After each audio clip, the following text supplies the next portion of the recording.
Well, I was supposed to be hosting this sustainable panel about favourite DVDs, but heard from skynews.com on the 31st of July 2020, Boris Johnson's honest list. What do you think about it, panel?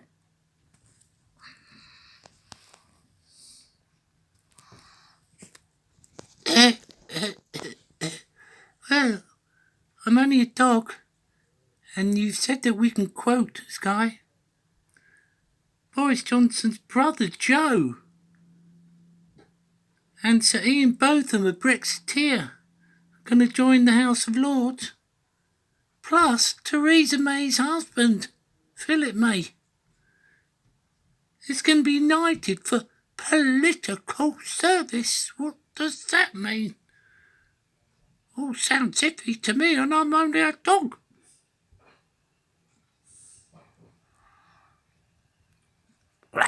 I'm only a ghost.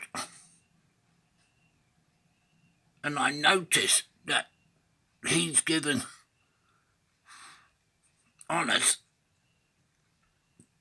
to Labour MPs who rebelled voting Brexit. Kate Hoey, Ian Austin and Gisela Stewart.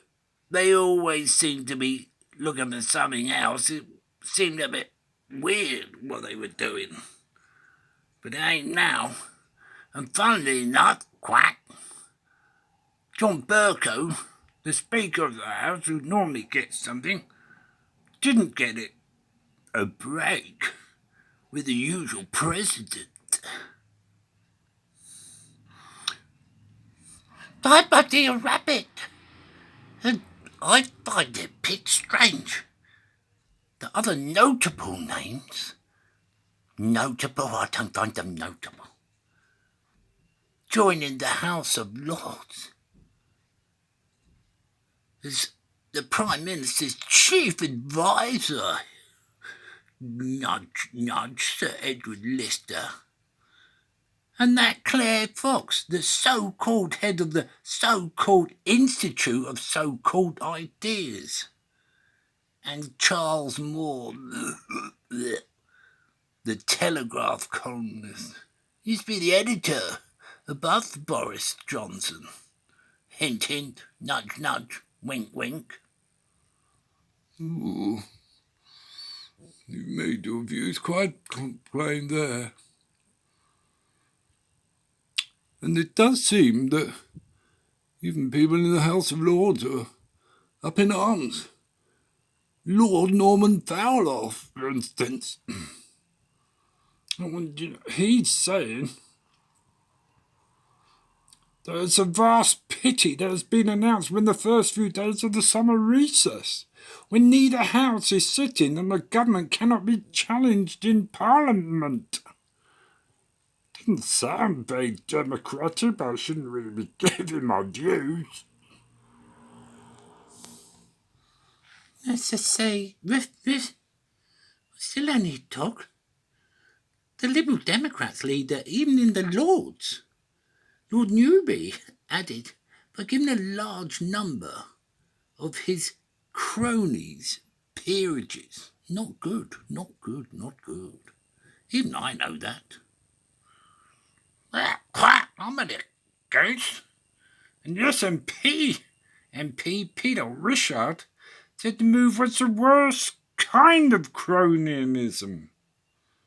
Cronyism? I'll get it right one day. As he accused the PM of giving jobs for life for friends and those who had done him favours. Not my quote. As I say, I'm only a rabbit. But I heard that Darren Hughes, and he's the chief executive of the Electoral Reform Society, said, and I'm not very good at the accent, I don't know how he talks, but I'll guess, he probably said, I accept by appointing a host of ex-MPs, party loyalists, and his own brother, the MP is inviting total derision. That he can get away with it shows what a private members' club this house is.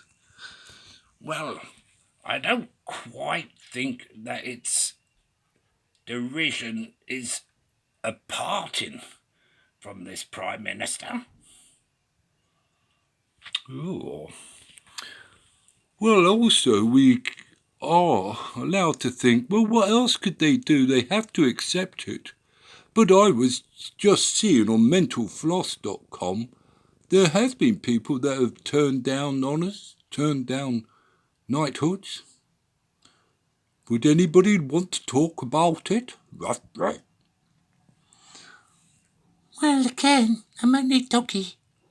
But David Bowie turned down a knighthood in 2003, saying, "I would never have any intention of accepting anything like that." He said, "I seriously don't know what it's for. It's not what I spend my life working for." Ooh.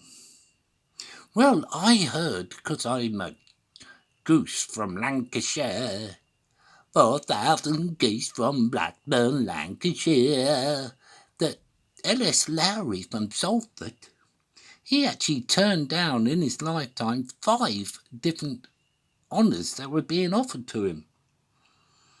Always a friend to the working class, he turned down the honours because, according to a friend, he did not want to change his situation. And what does that mean, change the situation?